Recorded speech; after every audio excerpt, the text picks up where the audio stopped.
பாஜக இதுக்கு தானே ஆசைப்பட்டுச்சு. காங்கிரஸ்காரன் சுயமா சிந்திக்க மாட்டான், நம்ம சுத்தி விட்டா சுத்திக்கிட்டே இருப்பான் அப்படின்னு. கொஞ்சமாவது காங்கிரஸ்காரர்களுக்கு அறிவு இருக்கா அப்படின்னு தான் கேட்க வேண்டியதாக இருக்கிறது. நீங்க கோச்சுக்காதீங்க, அதான் அவங்களுக்கு இருக்கான்னு கேட்க வேண்டியது. ஏன்னா அவங்க ஒன்னும் கிழிக்கல. நீங்க மற்ற மாநிலங்கள்லாம் போய் தோல்வி அடைஞ்சுக்கிட்டு வந்துட்டு இருக்கீங்க. நீங்க எப்படி தமிழ்நாட்டுல மட்டும் ஓட்ட அறுவடை செஞ்சிருவீங்க? எப்படி அறுவடை செய்வீங்க? 67ல இருந்து ஆட்சியிலேயே கிடையாது. நீங்க சீன்லயே இல்ல. 1967ல இருந்து காங்கிரஸ் சீன்லயே கிடையாது. அப்புறம் எப்படி உங்களுக்கு இங்க ஒரு ஓட் பேங்க் இருக்குன்னு சொல்றீங்க? இருந்த மாநிலங்களே, ஆட்சியில் இருந்த மாநிலங்களே தக்க வச்சுக்காம ஆட்சியை இழந்துட்டு வந்திருக்கிறீங்க நீங்க. 67ல இருந்து இங்க சீன்லயே இல்ல, இங்க உங்களுக்கு ஒரு ஓட் பேங்க் இருக்குன்னு சொல்றீங்களா? திரும்பவும் சொல்றது, காங்கிரஸ் அப்படிங்கறது ஒரு சாஃப்ட் இந்துத்துவம். ராகுல் காந்தின்னு இருக்கிறதுனால இந்த சாஃப்ட் சங்கிங்கள்லாம் வந்து வாய மூடிக்கிட்டு இருக்கு. ராகுல் காந்திங்கிற ஒரு ஒற்றை மனிதர் விலகினார் அப்படின்னா அதுக்குள்ள எத்தனை சங்கிங்க இருக்காங்கன்னு நீங்க பாப்பீங்க. மாணிக்கம் தாக்கூர் எம்பி பதவியை ரிசைன் பண்ணிட்டு அவருக்கு யார் பொறுப்பு தராங்களோ, இல்ல தனிச்சியோ இல்ல வேற ஏதாவது ஒரு கட்சியிலயோ போய் சேர்ந்து திமுகவை எதிர்த்து வேலை செய்து எம்எல்ஏ எல்லாம் இருக்கட்டும், எம்எல்ஏ ஒரு கவுன்சிலரா கூட ஆகி காட்ட சொல்லுங்களேன். நீங்க என்ன பண்ணினீங்கன்னு நான் கேக்குறேங்க. தமிழ்நாட்டுல நான் என்ன சொல்றேன், மத்த மாநிலங்கள்ல நீங்க எப்படி இருக்கிறீங்கன்னு எங்களுக்கு நல்லாவே தெரியும். மத்த மாநிலங்கள்ல சாஃப்ட் இந்துத்துவாத கும்பல் தான் வந்து காங்கிரஸும். பட் தமிழ்நாட்டுல நான் என்ன கேட்கிறேன், காங்கிரஸ நீங்க எந்த அளவிற்கு பாஜகவை எதிர்த்தீர்கள், பாஜகவை அம்பலப்படுத்தினீர்கள், அதுக்கு என்ன வேலையை நீங்கள் செய்தீர்கள் களத்துலன்னு நான் கேட்கிறேன். அது ஒண்ணுமே செய்ய மாட்டீங்க. கூட்டணி பலம்ங்கிறது எல்லாருக்கும் தானே பலம். உங்களுக்கு ஓட் பேங்க் இருக்கு, ஆனா காங்கிரஸ்க்கு தமிழ்நாட்டில் ஓட் பேங்க் கிடையாது. ஏங்க நான் என்ன சொல்றேன், விஜய் வந்து அவன் இவ்வளவு கொடுக்குறான் இவ்வளவு கொடுக்குறான் அப்படின்னு காங்கிரஸ் ஓடுதுன்னா நான் என்ன கேட்கிறேன், உனக்கு ஓட் பேங்க் இருக்குதுன்னு வாய்ஸ் விட அடிச்சியே இப்ப கட்சி தொடங்கின நம்பி நீ ஓடுவேன்னா அப்ப யாருக்கு ஓட் பேங்க் இருக்கு? அப்ப உனக்கு ஓட் பேங்க் இல்லன்னு தானே அர்த்தம். சார் இவங்க என்ன சார் கிழிச்சாங்க காங்கிரஸ் நான் கேட்கிறேன். லிபர்டி தமிழ் நேயர்களுக்கு வணக்கம். இன்றைய நேர்காணலில் நாம் சந்திக்கிறப்பவர் திராவிட நட்பு கழகத்தை சார்ந்த தோழர் ஸ்ரீவித்யா அவர்கள். வணக்கம் தோழர். தொடர்ச்சியாக காங்கிரஸ்லேருந்து ஆட்சியில் பங்கு வேணும் அப்படிங்கிற குரல் கடுமையாக எதிரொலிக்க தொடங்கியிருக்கு. சுமார் ஒரு 6 மாத காலமாக இதே சர்ச்சை தான். இதற்கு இந்தியா டுடே கருத்தரங்கில் முதல்வர் வந்து ஒரே வார்த்தையில் பதிலடி கொடுத்துட்டாரு. அது தமிழ்நாட்டுக்கு ஒத்து வராதுப்பா அப்படின்னு சொல்லி ஒரே வார்த்தையில் முடிச்சாரு. ஆனால் கூட்டணி தொடரும் அப்படின்னு சொல்லியிருக்கிறாரு. இன்னும் காங்கிரஸ் என்ன நிலைப்பாடு எடுக்க போகிறாங்க அப்படிங்கிற ஒரு கேள்வியும் இருக்குது. இந்த ஆட்சியில் பங்கு, காங்கிரஸ் உடைய இந்த குழப்பங்கள், இந்த கருத்துக்களை நீங்க எப்படி பாக்குறீங்க? பாஜக இதுக்கு தானே ஆசைப்பட்டுச்சு. காங்கிரஸ்காரன் சுயமா சிந்திக்க மாட்டான், நம்ம சுத்தி விட்டா சுத்திக்கிட்டே இருப்பான் அப்படின்னு. கொஞ்சமாவது காங்கிரஸ்காரர்களுக்கு அறிவு இருக்கா அப்படின்னு தான் கேட்க வேண்டியதாக இருக்கிறது. நீங்க கோச்சுக்காதீங்க, அதான் அவங்களுக்கு இருக்கான்னு கேட்க வேண்டியிருக்கு. ஏன்னா தமிழ்நாடு எத்தகைய ஒரு பெரிய ஆபத்தை வந்து எதிர்கொண்டு இருக்கிறது. பாசிச பாஜகவை தடுத்து நிறுத்துறதுக்கு இங்க மக்கள் உட்பட மக்கள் சக்தியை திரட்டி திமுக போராடிக்கிட்டு இருக்கு. அப்போ பாஜகவை தமிழ்நாட்டில் நுழைய விடாமல் தடுப்பதுதான் இப்ப இருக்கக்கூடிய மிக முக்கியமான, அதாவது உயிர் போகக்கூடிய ஒரு பிரச்சனை. அதுக்காக வேலை செஞ்சுக்கிட்டு இருந்தா அதுக்கு வந்து கூட நிக்கிறத விட்டுவிட்டு எனக்கு வந்து ஆட்சியில பங்கு கொடுப்பியா, எனக்கு ஆட்சியில பங்கு கொடுப்பியான்னா பிஜேபியை தடுத்து நிறுத்துகின்ற வல்லமை தமிழ்நாட்டுல திமுக தானே இருக்கு. அதை அவங்க செஞ்சு காமிச்சிருக்கிறாங்கல்ல. அப்போ காங்கிரஸுக்கு உண்மையாகவே பாசிச பாஜகவை தடுத்து நிறுத்தணும், பிஜேபி அப்படிங்கிற இந்திய நாட்டுக்கே எதிராக இருக்கக்கூடிய ஒரு கும்பலை தடுத்து நிறுத்தணும் அப்படிங்கிற நேரம் இருக்கும் பொழுது, இக்கட்டான ஒரு சூழல் இருக்கும் பொழுது நீ வந்து பிஜேபி சுத்தி விட்டதுக்கு தகுந்த மாதிரி இந்தியாவில் மற்ற மாநிலங்கள், எல்லா மாநிலங்களிலுமே இது நடைமுறையில இருக்கு.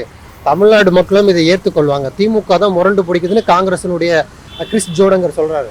அப்படி எல்லாம் இல்ல, மற்ற மாநிலங்கள்ல நடக்குது. மற்ற மாநிலங்கள்ல பிஜேபி உள்ளே விட்டு இருக்கிறார்கள், தமிழ்நாடு உள்ளே விடல. வித்தியாசம் தெரியுதா? அந்த வித்தியாசத்தை புரிஞ்சுக்கோங்க. அதாவது உண்மையை சொல்லணும். ஏன்னா நான் திமுக ஆதரவாளர் தான், திமுக உள்ள இல்ல. அதனால திமுக கூட்டணி தர்மத்தை எல்லாம் வந்து திமுக காரங்க தான் கடைபிடிக்கணும். ஆனா காங்கிரஸ்காரன் ஒருத்தன் கூட கடைபிடிக்க மாட்டான், அவன் இஷ்டத்துக்கு வாய்க்கு வந்தபடி பேசுவான். பட் எனக்கு அது கிடையாது. நான் என்ன கேட்கிறேன், ராகுல் காந்தி என்ற ஒருவர் இல்லை என்றால், ராகுல் காந்தி மதச்சார்பின்மையையும் மாநில உரிமையையும் மாநில மொழிகளையும் சமூக நீதியும் பேசவில்லை என்றால், ராகுல் காந்தி என்ற ஒரு முகம் காங்கிரஸில் இல்லை என்றால், காங்கிரஸும் இன்னொரு பாஜக என்ன கொஞ்சம் டிஃபரன்ஸ் என்னன்னா, இது சாஃப்ட் இந்துத்துவ காங்கிரஸ். அட்லீஸ்ட் அவன் வளர்ச்சியாவது கொஞ்சம் கொண்டு வருவான், பொருளாதார வளர்ச்சியாவது. அதாவது இந்தியாங்கிற ஒரு நாடு இருந்தாதானே அதுல ஒரு சின்ன சுரண்டலையாவது செய்ய முடியும் அப்படிங்கிற எண்ணம் காங்கிரஸுக்கு இருக்கு. ஆனா பிஜேபிக்கு அது கூட கிடையாது. மொத்தமா இந்த நாட்டையும் நான் அழிச்சிட்டு போயிடறேன்டா, மொத்தமா இந்த நாட்டையும் நான் வித்துட்டு போயிடறேன்டா அப்படிங்கிற குறையதான். ஸோ பாஜகவுக்கும் காங்கிரஸுக்கும் பெருசா என்ன டிஃபரன்ஸ்னா, காங்கிரஸ் சாஃப்ட் இந்துத்துவம், அவன் வந்து ரொம்ப ரொம்ப தீவிரவாத இந்துத்துவம். இவ்வளவுதான் டிஃபரன்ஸ். ஏங்க இவங்க ராகுல் காந்தி அந்த பேசக்கூடிய சமூக நீதி கொள்கை இருக்கு இல்லையா, அவர் அங்க இல்லைன்னா காங்கிரஸ் எத்தகைய முகமாக இருக்கும்னு நீங்க நினைக்கிறீங்க?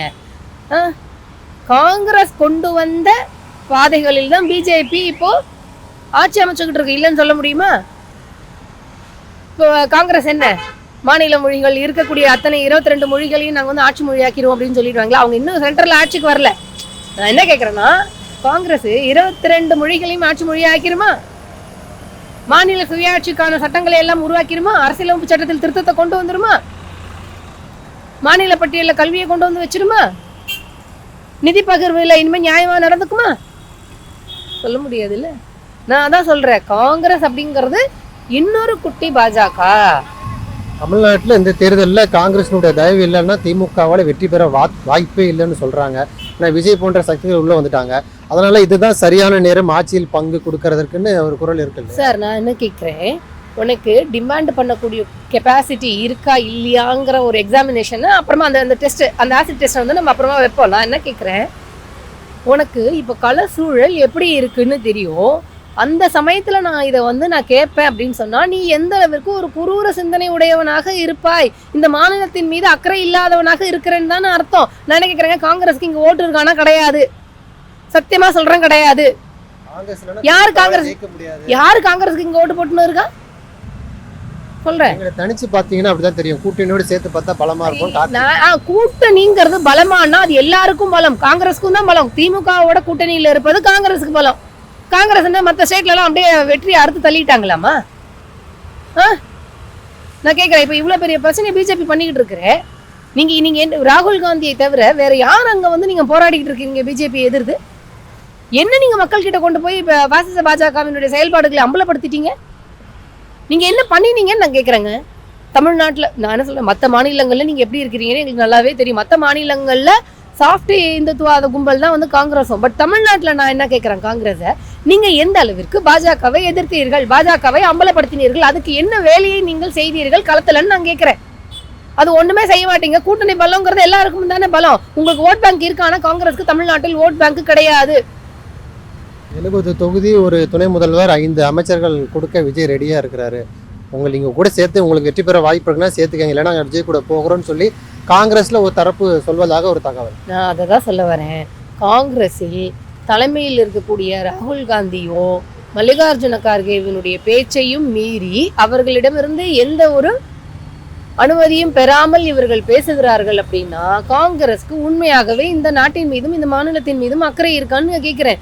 ராகுல் காந்தியை கனிமொழி அவர்கள் சந்திச்சுட்டு வந்த பிறகுதான் மாணிக்கம் தாக்கூர் இன்னும் அதிகமா பேசுறாரு. அப்ப தலைமையில இருந்து எந்த கண்டிப்பும் இல்லை. அப்ப தலைமையும் இது விரும்புதுன்னு தானே பார்க்க முடியும். பாருங்க, கூட்டணி தர்மத்தை காங்கிரஸ்காரங்க மதிக்க மாட்டாங்க, ராகுல் காந்தியும் மதிக்க மாட்டாங்க. அதனாலதான் இப்படி பேசிக்கிட்டு இருக்கிறாங்க. அவர் அந்த மாதிரி பேசுங்கன்னு சொன்னாரா? கண்டிக்கல இல்லையா? அப்ப அதான அர்த்தம். ஏங்க நீங்க மதிக்கலன்னு தானேங்க அர்த்தம். நீங்க மதிக்கல இல்ல, அது விரும்புறாரு அவரு. ஆட்சியில் பங்கு அவரும் ஒருவேளை விரும்புறாரு. ஏங்க இவங்க இங்க என்ன வேணாலும் பேசிட்டு போட்டுங்க. இவர் சொல்லட்டுங்க, ராகுல் காந்தி அனுமதியினோட தான் நாங்க இதெல்லாம் பேசுறோம்னு சொல்லட்டுங்க. ஏங்க நான் என்ன சொல்றேன், விஜய் வந்து அவன் இவ்வளவு கொடுக்குறான் இவ்வளவு கொடுக்குறான் அப்படின்னு கொடுக்குறாரு, அது கொடுக்குறாரு, இது கொடுக்குறாரு, இன்னும் என்னென்னவோ கொடுக்கட்டும். காங்கிரஸ் ஓடுதுன்னா நான் என்ன கேட்கிறேன், உனக்கு ஓட் பேங்க் இருக்குதுன்னு வாய்ஸ் விட அடிச்சியே இப்ப கட்சி தொடங்கின நம்பி நீ ஓடுவேன்னா அப்ப யாருக்கு ஓட் பேங்க் இருக்கு? அப்ப உனக்கு ஓட் பேங்க் இல்லைன்னு தானே அர்த்தம். சார் இவங்க என்ன சார் கிழிச்சாங்க காங்கிரஸ்? நான் கேட்குறேன், என்ன சார் பண்ணாங்க களத்துல? இப்போ இப்போ இப்போ எவ்வளோ பெரிய இந்த பட்ஜெட் பிரச்சனை இருக்குல்ல, பட்ஜெட்டை கொண்டு போய் மக்கள்கிட்ட கொண்டு போய் சேர்த்தாங்களா? இல்லை அமெரிக்காவினுடைய ஜெஃப்ரி இப்சன் ஃபைலில் மோடி பேர் இருக்குது, எந்த அளவுக்கு அவர் அயோக்கியத்தனம் பண்ணியிருக்காங்க? அமெரிக்காவினுடைய வர்த்தக ஒப்பந்தத்தில் எந்த அளவிற்கு ஒரு மோசடியை இந்தியாவை விற்கிற அளவிற்கு மோடி செஞ்சிருக்கிறாருங்கிற விஷயத்தை காங்கிரஸில் இருப்பவர்கள் மக்கள் கிட்ட கொண்டு போய் சேர்த்தாங்களா? அவங்களுக்கு உட்கட்சி பூசல், அந்த கோஷ்டி போதல் பண்றதுக்கே டைம் சரியா இருக்கே சார். நான் அதை தான் கேட்குறேன். தமிழ்நாடு எவ்வளோ பெரிய ஆபத்தை தடுத்து நிறுத்தக்கூடிய வேலையில் இருக்குது. அப்போ எனக்கு வந்து ஊடி எறியும் போது அபகரிச்ச வரைக்கும் லாபங்கிற மாதிரி இவ்வளோ பெரிய ஒரு போராட்டத்தை தமிழ்நாடு செஞ்சுக்கிட்டு இருக்கும்பொழுது எனக்கு நீ அதில் என்ன கொடுப்பேன்னு ஒருத்தன் வந்து கேட்குறானா, அவனுக்கு உண்மையாகவே இந்த மாநிலத்தின் மீது இந்த நாட்டின் மீது அக்கறை இருக்கான்னு நான் கேட்குறேன். 2006லயே இந்த பங்கு வந்துட்டோம். அப்ப திமுக பெரும்பான்மை பெறல. அப்ப நாங்க தப்பு பண்ணிட்டோம், இந்த முறை விட மாட்டோம். சார் நான் என்ன சொல்றேன், எனக்கு அதுல உடன்பாடு இல்லை சார். நான் என்ன சொல்றேன், திரும்ப நான் சொல்றேன், கூட்டணி அப்படிங்கிறத நான் என்னைக்குமே மலிவா பார்க்கல. ராகுல் காந்தி அப்படிங்கிற ஒரு ஒற்றை மனிதர், அவருடைய அந்த நல்ல சிந்தனை அப்படிங்கிறதான் இப்போ வரைக்குமே வந்து காங்கிரஸை வந்து தாங்கி பிடிச்சிக்கிட்டு இருக்குது. காங்கிரஸ்ல முழுக்க இந்த கோஷ்டி மோதல் எல்லாம் நிறுத்திட்டு, அந்த சாஃப்ட் சங்கீத்துவத்தை எல்லாம் நிறுத்திட்டு, தயவு செய்து அரசியல் செய்ய சொல்லுங்க. அரசியல் செய்யாம உட்காந்துக்கிட்டு இந்த தூசப்படாம வேலை செய்யறது, இந்த வந்து கூட்டணி இதை வந்து மதிக்காம வந்து இஷ்டத்துக்கு பேசுறது அப்படிங்கறத தயவு செய்து காங்கிரஸ் நிறுத்த சொல்லுங்க. அங்க ஒண்ணும் கிழிக்கல. நீங்க மற்ற மாநிலங்கள்லாம் போய் தோல்வி அடைஞ்சுக்கிட்டு வந்துட்டு இருக்கிறீங்க. நீங்க எப்படி தமிழ்நாட்டுல மட்டும் ஓட்ட அறுவடை செஞ்சிருவீங்க? எப்படி அறுவடை செய்வீங்க? 67ல இருந்து ஆட்சியிலேயே கிடையாது. நீங்க சீன்லயே இல்ல. 1967ல இருந்து காங்கிரஸ் சீன்லயே கிடையாது. அப்புறம் எப்படி உங்களுக்கு இங்க ஒரு ஓட் பேங்க் இருக்குன்னு சொல்றீங்க? இருந்த மாநிலங்களே, ஆட்சியில் இருந்த மாநிலங்களே தக்க வச்சுக்காம ஆட்சியை இழந்துட்டு வந்திருக்கிறீங்க நீங்க. 67ல இருந்து இங்க சீன்லயே இல்ல, இங்க உங்களுக்கு ஒரு ஓட் பேங்க் இருக்குன்னு சொல்றீங்கல்ல. திரும்பவும் சொல்றது, காங்கிரஸ் அப்படிங்கறது ஒரு சாஃப்ட் இந்துத்துவம். ராகுல் காந்தின்னு இருக்கிறதுனால இந்த சாஃப்ட் சங்கிங்கள்லாம் வந்து வாயை மூடிக்கிட்டு இருக்குது. ராகுல் காந்திங்கிற ஒரு ஒற்றை மனிதர் விலகினார் அப்படின்னா அதுக்குள்ள எத்தனை சங்கிங்க இருக்காங்கன்னு நீங்க பாப்பீங்க. தொடர்ச்சியாக இந்த மாணிக்கம் தாக்கூர் தான் இது போன்ற குரல்கள் அதிகமா எழுப்புறது இல்ல. மாணிக்கம் தாக்கூர் யார் அப்படிங்கறத வந்து நம்ம வந்து பார்க்கணும். இப்போ நடக்க போறது சட்டமன்ற தேர்தல், அதனால இவர் வாய்ஸ் விடால அடிச்சுக்கிட்டு இருக்கிறாரு. எம்பி எலெக்ஷன் அப்போ இந்த வாய்ஸ் விடாலாம் அவர் அடிக்க வேண்டியது தானே. தேமுதிக பிரேமலதா விஜயகாந்த் அவங்க வந்து ரொம்ப வருத்தப்பட்டாங்க. ஒரு பையனை வந்து, சின்ன பையனை வந்து நீங்க வெற்றி பெற வைக்கலையே அப்படின்னு சொல்லிட்டு ரொம்ப வேதனைப்பட்டாங்க. அப்போ மாணிக்கம் தாக்கூர் எம்பி ஆகிறதுக்கு அப்ப திமுக காரங்க எந்த அளவுக்கு உழைச்சிருக்கணும்? அவங்க உழைச்சதுனால தானே மாணிக்கம் தாக்கூர் எம்பி ஆனாரு.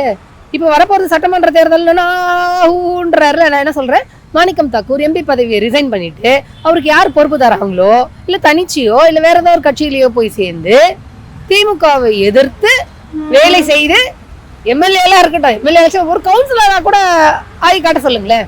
மாணிக்கம் தாக்கூருக்கு திறமை இருந்தால், வாக்கு வங்கி இருக்குது அப்படின்னு சொன்னார்னா திமுகவை எதிர்த்து அதே விருதுநகரில் ஒரு கவுன்சிலரா ஆகி காட்டுங்களேன். கவுன்சிலர் ஆகிறதுக்கு கூட முடியாதவர் தான் மாணிக்கம் தாக்கூர்.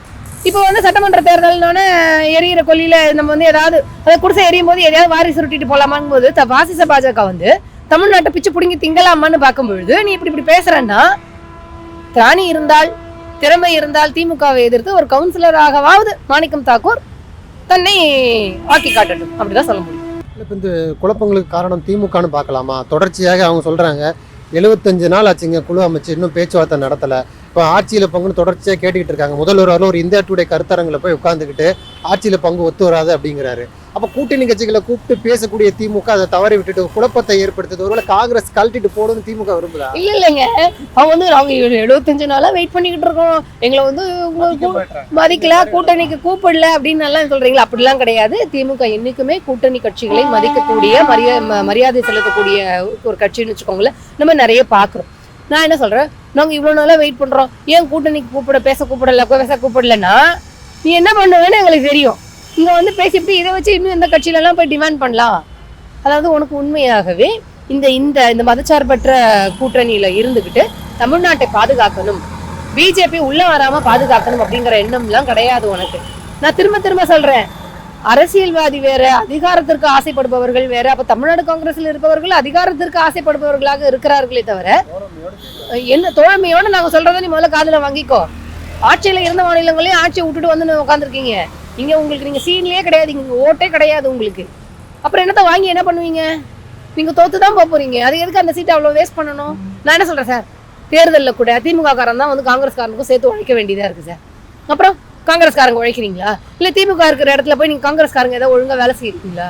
இல்ல உங்களுக்கும் சேர்த்து திமுக காரன் உழைக்கணும், உசுர விடணும். ஆனா நீ வந்து நக்கல் பண்ணின்னு இருப்ப, கூட்டணி தர்மத்தை மதிக்காம உன் இஷ்டத்துக்கு பேசிட்டு இருப்ப.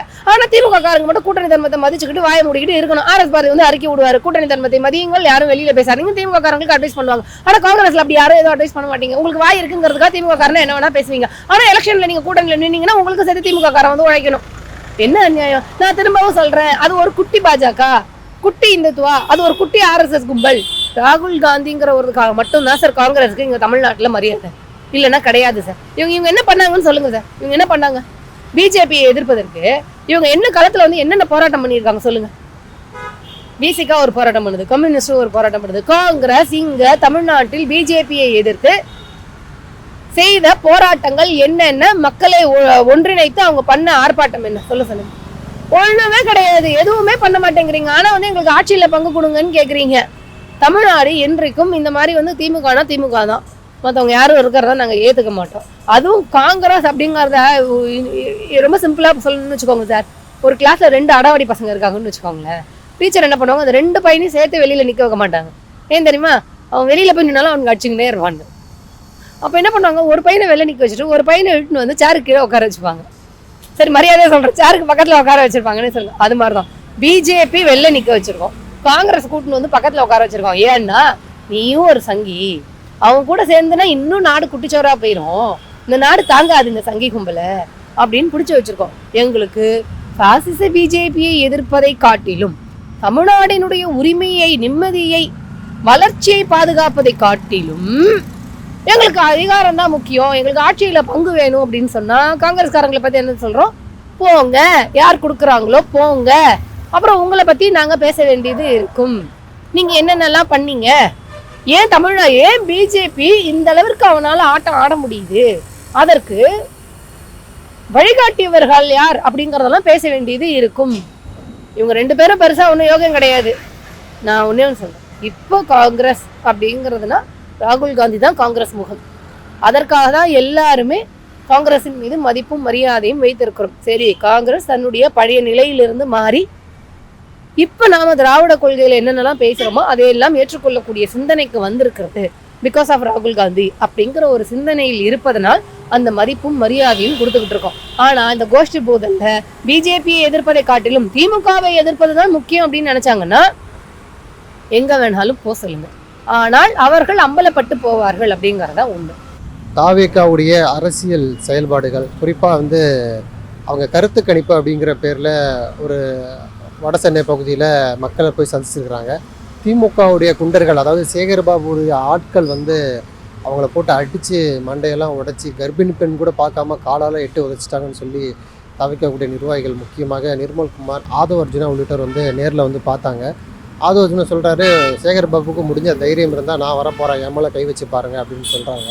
தொடர்ந்து இப்போ களத்தில் தாவேகாவுக்கும் திமுகவுக்கும் இடையே மோதல், இது போன்ற சூழல் உருவாகுது இல்லையா, அதை எப்படி பார்க்குறீங்க?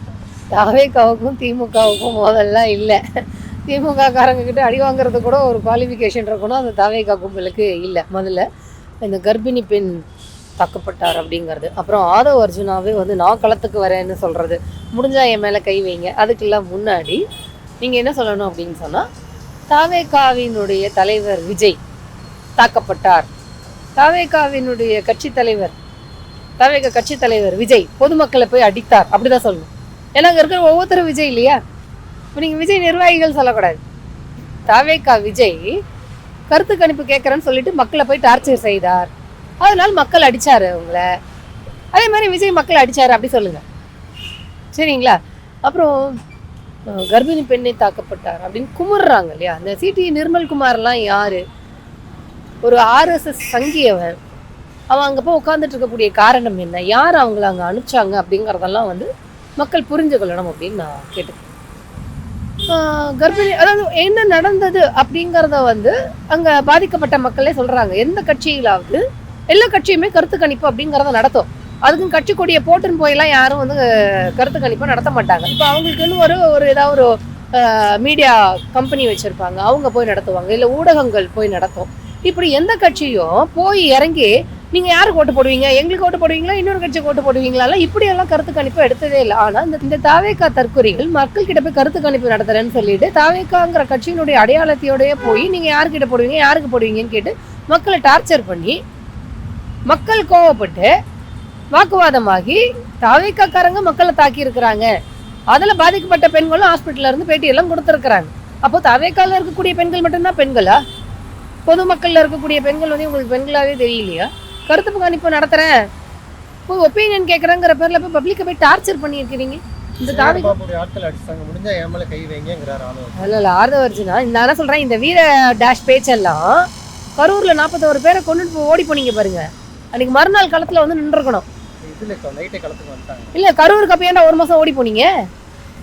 கரூர் சம்பவத்துல கரூருக்கு போக வேண்டியது தானே, சிஎம் சார் நான் களத்துக்கே வந்துட்டேன் அப்படின்னு சொல்லிட்டு பாதிக்கப்பட்ட மக்களை போய் பார்க்க வேண்டியது தானே. பாதிக்கப்பட்ட மக்களை கூட நீங்க ஹோட்டல்ல தானே கூப்பிட்டு சந்திச்சிங்க, வெக்கம் கட்டவீங்களா? என்னவோ எனக்கு வந்து ஏதோ உதார் விட்டுன்னு இருக்கும், அவ்வளோ பெரிய அப்பா டக்கறா நீ, தைரியம் இருந்தால் அதை கிரவுண்டுக்கு வர சொல்லுங்கன்னு சொல்கிறோம். 41 பேர் செத்து போயிட்டாங்க, ஓடி ஒளிஞ்சவன் சிரிச்சுக்கிட்டே பேட்டி கொடுத்தவங்க கேட்டால் துக்கத்தில் இருக்குன்னு சொல்லிட்டு சிரிச்சுக்கிட்டே பேட்டி கொடுத்தான். இவன் என்ன பண்ணுறான், பங்களாக்குள்ளே பூந்துக்குன்னு வராத கண்ணீரை வந்து கிளிசரின் போட்டு வர வச்சுக்கிட்டு இவன் ஒரு பேட்டி கொடுக்குறான். பேட்டி இல்லை சாரி, ஒரு ரெக்கார்டட் வீடியோ ரிலீஸ் பண்றோம் விஜய். நான் என்ன கேட்குறேன், உங்களால் கரூர்ல மக்கள் பாதிக்கப்பட்ட போது நீங்க எங்கெல்லாம் கூட்டம் நடத்துறீங்களோ அங்கெல்லாம் அந்தந்த பகுதிகள் எல்லாம் சிறு குறு வியாபாரிகள் பாதிக்கப்படும் பொழுது உன்னுடைய வண்டியிலேயே உன்னுடைய ரசிகர்கள் பாதிக்கப்பட்டு விழுந்து அடிபட்ட போது அப்பெல்லாம் வராத நீங்க ஒரு மலிவான அரசியல் செய்யணும் அப்படிங்கிறதுக்காக பாதிக்கப்பட்ட மக்களை வைத்து அந்த மக்களுக்கு எதிராகவே இப்படி ஒரு கேவலமான அரசியலை தாவேகா கும்பல் செய்து ஆதவ அர்ஜுனாங்கிறவன், அதாவது ஒரு அயோக்கியத்தனத்திலேயே அயோக்கியத்தனமான மிக மிக மிக மிக அயோக்கியன் அப்படின்னா அயோக்கியன் தான் ஆதவ அர்ஜுனா. அதுவும் அதுலயும் அடிமுட்டாளானவன் அவன். இவர் இறங்கி வந்துட்டா வான் தானே சொல்றோம், நீங்க வரமாட்டேங்கிறீங்கிறது தானே பிரச்சனை. நீங்க உட்காந்துக்கிட்டு ஏசி ரூம் அரசியல் பண்ணிக்கிட்டு இருக்கிறீங்க. மக்கள் சார் இப்படி போய் எவனாவது கருத்து கணிப்பு எடுப்பானா சார்? மக்களை போய் மிரட்டுறது, யாருக்கு ஓட்டு போடுவீங்கன்னு சொல்றது, டாக்குமெண்ட் எடுத்துட்டு வாங்கன்னு சொல்றது, அதுல வயசான பாட்டி சொல்றாங்க அவங்க என்னன்னு தெரியல, அவங்க கிட்ட போய் டாக்குமெண்ட் எடுத்துட்டு வா, பேங்க் பாஸ்புக் எடுத்துட்டு வா அப்படிங்கிறாங்களாம். அதனால அந்த பாட்டி பயந்துருச்சு, இவங்க கருத்து கணிப்பா எடுத்துட்டு வரல போல இருக்கு, இவங்க திருட வந்திருக்காங்க போல இருக்கு அப்படின்னு சொல்லிட்டு. ஐசியூல எப்படி நடு ரோட்ல தான் ஐசியூவா அவங்களுக்கு பாதிக்கப்பட்டவங்கிறாங்க, நடு ரோட்ல நின்று பேட்டி கொடுக்குறாங்க, இம்மீடியட்டா எல்லாரும் வந்து குதிக்கிறாங்க. கரூர்ல உண்மையாகவே மக்கள் பாதிக்கப்பட்ட பொழுது ஓடி போனவங்க தானே இவங்க. என்னுடைய தொண்டர்கள் நாங்க அதெல்லாம் பார்த்துக்கிட்டு சும்மா இருக்க மாட்டோம்னு சொல்லிட்டு அங்க இருக்கிற ஒரு டாஷ் மோகன் வந்து சொல்றாரு, உன்னுடைய ரசிகர்கள் தானே அங்க 41 பேர் கரூர்ல செத்து போனது, விஜயோட ரசிகர்கள் தானே வண்டியில் அடிபட்டது, விஜயோட ரசிகர் தான் அந்த ட்ரெயின்ல இருந்து குதிச்சு கீழே செத்து போனது, அந்த மாநாடு இப்போ லைட்டை பார்த்தோன்னே ஸ்டேஜை பார்த்தோன்னே ட்ரெயின்ல இருந்து குதிச்சு அவங்க வீட்டுக்கெல்லாம் போய் இவங்க ஆறுதல் சொன்னாங்களா, ராவோட ராவா வந்தாங்களா இந்த மாதிரி. அப்போ திமுகவுக்கு எதிராக நானும் ரவுடி தான், நானும் திமுக கீக்கல் அப்படிங்கிறதுக்காக மக்களை வந்து டார்ச்சர் பண்ணி ஒன்று பண்ணிக்கிட்டு இருக்கிறாங்க. அசிங்கமா இல்லை அவங்களுக்கு? அவங்க தான் சொல்றேன், அவங்களுக்கு அரசியலே தெரியல சார் அந்த கும்பலுக்கு. தொடர்ச்சியாக இப்போ தாவேக்கானர் வந்து இந்த ரோட்டை மறித்து இது பண்ணுறது, பல்வேறு விஷயங்கள் பண்ணுறாங்க, விசில் அடித்து ஊதுறதுன்னு சொல்லி மக்களுக்கு இடையூறு பண்ணுறாங்கன்னு பொதுமக்கள் ஏற்கனவே சொல்லியிருக்கிறாங்க. இப்போ புசி ஆனந்தும் ஒரு எச்சரிக்கை கொடுத்துருக்கிற தாவேக்கா தொண்டர்களுக்கு, இது போன்று பண்ணாதீங்க, மக்களுக்கு இடையூறு பண்ணாதீங்க, மாலை போடாதீங்க அப்படின்னு சொல்லி ஒரு எச்சரிக்கை கொடுத்துருக்குறாரு. அதை எப்படி பார்க்குறீங்க? ஆமாம், யாரோ ஒருத்தர் பதவி கிடைச்சோன்னே பிறந்த நாளுக்கு தாவேக்கா கட்சியை சேர்ந்தவர் ஒருத்தர் அவருடைய பிறந்த நாளுக்கு ஜீப் வந்து ஊர்வலம் வராரு, அப்படியே என்னத்தையோ மாலையெல்லாம் போட்டு அந்த ரோடையை பிளாக் பண்ணி இப்படியெல்லாம் வந்து அயோக்கியத்தனம் பண்ணிக்கிட்டு இருக்கிறாங்க. நான் என்ன திரும்பவும் சொல்கிறேன், தாவேக்காவில் இருப்பவர்கள் சினிமா ரசிகர்களை தவிர அரசியல் தொண்டர்கள் கிடையாது, கட்சி தொண்டர்கள் கிடையாது. ஏன் கிடையாது? ஏன் அவங்க இன்னும் மாறலைன்னா, விஜயே நடிகன் என்ற இடத்திலிருந்து அரசியல்வாதி என்ற இடத்திற்கு தன்னை வளர்த்து கொள்ளவில்லை. அப்போ அவரை ஃபாலோ பண்ணுற ரசிகர்கள் அப்படியே தானே இருப்பாங்க. அப்போ ஏற்கனவே விஜயோட ரசிகர்கள் படம் பார்க்க வந்தால் தேட்டரை அடித்து உடச்சிடுறாங்க, பேனரை கிழிச்சு போடுறாங்க. அவங்க படம் பார்த்துட்டு போனாங்கன்னா தேட்டராகவே இருக்கிறது இல்லை அப்படிங்கிற ஒரு நிலை இருக்கும் பொழுது இவங்க பப்ளிக் பிளேஸில் எப்படி நடந்துப்பாங்க? ஒரு அரசியல் கட்சி அப்படின்னா மக்களுக்கான சேவையை செய்பவர்கள்ங்கிற எண்ணம் இருக்கும். அந்த எண்ணம் இல்லாததுனால தான் இவங்க இன்னும் அந்த ரசிக மனப்பான்மையோடய இருக்கிறதுனால தான் மக்களுக்கு வந்து நியூசன்ஸ் கிரியேட் பண்ணுறாங்க. காதில் போய் விசில ஊதுறது, வெறுப்பேற்றுறது, ரிப்போர்ட்டர்ஸ் வந்தால் கூட அவங்களுக்கு முன்னாடி வந்து ஒரு சேஷ்டை பண்ணுறது, தன்னுடைய பிறந்த நாளையோ தனக்கு ஒரு பொறுப்பு கொடுத்துட்டாங்கிறதே ரோடையே பிளாக் பண்ணி போக விடாமல் பண்ணுறது. அதாவது அரசியல்னா மக்கள் பணி, அந்த மக்கள் பணி எதன் அடிப்படையில் செய்ய வேண்டும், எந்த சட்டத்தின் அடிப்படையில் செய்ய வேண்டும் அப்படிங்கிற எந்த புரிதலும் இல்லாமல் தான் சொல்கிறாங்க. அதனால தான் புசி ஆனந்த் வந்து இப்போ கிளாஸ் எடுக்க வேண்டியதாக இருக்குது. மரத்து மேலேருந்து இறங்கு, டிரான்ஸ்ஃபார்மர்லேருந்து இறங்கு நண்பா அப்படின்னு விஜய் கத்த வேண்டியிருக்கு. அவன் முத்தம் கொடுத்தாதான் இறங்குவேங்கிற நிலைமையில தான் விஜய் ரசிகர்கள் கட்சியில் இருக்கக்கூடியவர்களுடைய சிந்தனை இப்படி இருக்குன்னா, அப்போது அவர்கள் ஒரு இந்த சமூகத்திற்கு உதவியாக இருப்பார்களான்னு கேட்டிங்கன்னா உபத்திரமாக தான் இருப்பாங்க. ஒரு கட்டத்தில் ஆபத்தானவர்களாகவே மாறி விடுவார்கள்னு சொல்கிறேன். அதனால தான் கரூரில் அத்தனை பேர் நசுங்கி சாகும் பொழுது கூட அவங்கள கடந்து போய் விஜய் ரசிக்கக்கூடிய ஒரு மனநிலைமை இருக்குது. அவங்க தொண்டையில் காலை மிதிச்சுட்டு போகணுங்கிற எப்படி சிந்தனை வருது அவங்களுக்கு? அதில் சிலர் பாதிக்கப்பட்டவர்களுக்கு உதவியாக இருந்தார்கள். விஜயை பேச்சை நிறுத்த சொல்லி கத்துனாங்க. அவங்களெல்லாம் வந்து விஜயினுடைய அறிவற்ற ரசிகர்கள் அப்படின்னு நம்ம முத்திர குத்த முடியாது. அதுலேயும் சிந்திக்கக்கூடியவர்கள் இருக்கிறாங்க. அப்படிங்கும்போது நம்மளுக்கு சந்தோஷமாக தான் இருக்குது. இப்போ அவங்க கேள்வி கேட்பாங்கல்ல, ஏண்டா அன்றைக்கி கரூரில் பேச்சை நிறுத்தி இவ்வளோ போய் மயக்கம் போட்டு விடுறாங்கன்னு கத்திக்கிட்டே இருந்தோமே, அப்போ கண்டுக்காமல் பேசிக்கிட்டே இருந்தியே, இப்போ பப்ளிக் கிட்ட போய் ஒப்பீனியன் எடுக்கிறேன்னு சொல்லிட்டு பப்ளிக்கே ஒரு நியூசன்ஸ் கிரியேட் பண்ணிவிட்டு இப்போ நீங்களா போய் ஹாஸ்பிட்டலில் படுத்துக்கிட்டு ஐயோ தாக்கப்பட்டார்கள் வந்து நிற்கிறியே, அன்றைக்கி நாங்கள் அவ்வளோ கத்தினோமே, அப்போ என் குரல்லாம் உங்களுக்கு கேட்கலையான்னு அந்த கத்தி அந்த ரசிகர்கள் கேட்பாங்களா இல்லையா சார்? முதல்ல தவிக அப்படிங்கிறது ஒரு கட்சியே இல்லை சார், ஒரு ஒரு ரசிக கும்பல். அவங்களுக்கு இன்னுமே வந்து இந்த ஒரு அரசியல்னா என்ன, மக்கள் பணினா என்ன, சட்டம்னா என்ன, பொது ஒழுக்கம்னா என்ன அப்படிங்கிறது எதுவுமே தெரியாமல் தான் இருக்கிறாங்க. அதனால தான் திரும்ப திரும்ப சொல்கிறேன், அந்த கட்சியினுடைய தலைவர் என்னைக்காவது ஒரு கூட்டம் போட்டு அரசியல் பேசியிருக்கிறாரா? இல்லை, அவதூறு வெறுப்பு தான் பேசியிருக்கிறாரு. அதனால தான் இதுங்க போய் பர்டிகுலராக சேகர் பாபுவோட ஆதரவு இருக்கக்கூடிய பகுதியாக போய் ஒப்பீனியன் எடுக்கிறேன்னு சொல்லிவிட்டு ஐயோ என்ன அடிச்சுட்டாங்க, என்னோட அடிச்சுட்டாங்க சீன் போட்டுன்னு இருக்கேன். அதாவது இப்போ என்னென்னா, எனக்கு திமுகக்கு ஈக்குவலாக என்னை வந்து ஈக்குவலாக பாருங்கன்னு சொல்லிட்டு இந்த மாதிரி மலிவான அரசியல் பண்ணுறாங்க. திமுகக்கு ஈக்குவலாக பார்க்கணுன்னா நீ மக்களுக்கு என்ன 10 வருஷம் உழைச்சிருக்கிறியா, 20 வருஷம் உழைச்சிருக்கிறியா? இதான் இன்னைக்கு இந்தியா முழுக்க பற்றி எரிஞ்சுக்கிட்டு இருக்குதே பிஜேபியினுடைய பட்ஜெட்டும் பிஜேபியினுடைய அமெரிக்க வர்த்தக ஒப்பந்தமும். அதை பற்றி ஏதாவது கிரிட்டிசைஸ் பண்ணியிருக்காரா விஜய்? இல்லை தவேகா கட்சிக்காரங்க அதை பற்றி ஏதாவது பேசுகிறாங்களா? இந்த அமெரிக்காவுடனான ஒப்பந்தம் எந்த அளவிற்கு இந்தியர்களுக்கு பாதிப்பு ஏற்படுத்தும் அதை பற்றியெல்லாம் பேசியிருக்காங்க. அவங்க அது மாதிரி எதுவுமே பேசாமல் இருக்கிறனால தான் போய் மக்களுக்கு நியூஸஸ் கிரியேட் பண்ணுறது தான், மக்களை தொல்லை பண்ணுறது தான் அரசியல்னு நினச்சிக்கிட்டு இருக்குங்க சார். நான் சொல்கிறேன், இந்த மாதிரி அரசியல் படுத்தப்படாத கும்பலால் ஆபத்து ஏற்படுமான்னா ஏற்படும். அதனால தான் நம்ம ஒரி பண்ண வேண்டியதாக இருக்குது, அதனால தான் அடையாளப்படுத்த வேண்டியதாக இருக்குது. இந்த கும்பல் இன்னும் ஒரு சிந்திக்க தெரியாத சிந்தனை வளர்ச்சியற்ற கும்பலாகவே இருக்கிறது அப்படிங்கிறத மக்களுக்கு அடையாளப்படுத்த வேண்டியதாக இருக்குது. இது ஆபத்தாக இருக்குல்ல, எப்படி சீமானோட ஜாம்பிகள் ஒரு ஆபத்து, அதே மாதிரி தாவேகாவினுடைய தற்கொலைகளும் ஒரு ஆபத்தாக இருக்குது. அவங்க மட்டும் அப்படி இருக்கிறாங்கன்னு விட முடியாதுல்ல. இந்த இப்போ போய் அந்த பகுதியில் இருக்கிற 3 பெண்கள் பாதிக்கப்பட்டிருக்கிறாங்க, அவங்ககிட்ட போய் எங்களுக்கு தான் ஓட்டு போடணும்னு டார்ச்சர் பண்ணியிருக்காங்க. இப்படியா டார்ச்சர் பண்ணுவாங்க? ஓட்டு போடுங்கன்னு எப்படி கேட்பாங்க? நாங்கள் உங்களுக்கு இந்த மாதிரிலாம் பணி செய்திருக்கிறோம் அப்படின்னு கேட்டு ஓட்டு போடுங்கன்னு கேட்கணும். தாவேக்கா இது வரைக்கும் மக்கள்கிட்ட போய் மக்களை உங்களுடைய இந்த பிரச்சனைகளுக்காக நாங்கள் களத்தில் வந்து நின்று இருக்கோம், போராடி இருக்கோம், அதனால எங்களுக்கு ஓட்டு போடுங்க, உங்களுக்காக நாங்கள் இன்னுமே வந்து போராடுவோம் அப்படின்னு இல்லாமல் சொல்லி ஓட்டு கேட்குறாங்க இல்லையே. விஜய் அடித்த பாட்டு பிடிச்சிருக்கா, டான்ஸு பிடிச்சிருக்கிறா, இப்படியெல்லாம் கேட்டுட்டு இருக்கிறீங்க சார். இது முதல்ல இந்த தற்கொலை கும்பல் மிகவும் ஆபத்தான கும்பல் சார். நன்றி தோழர், நிறைய நல்ல தகவல்களை நேயர்களுக்கு சொல்லியிருக்கீங்க. உங்களுடைய நேரத்துக்கு மிக்க நன்றி.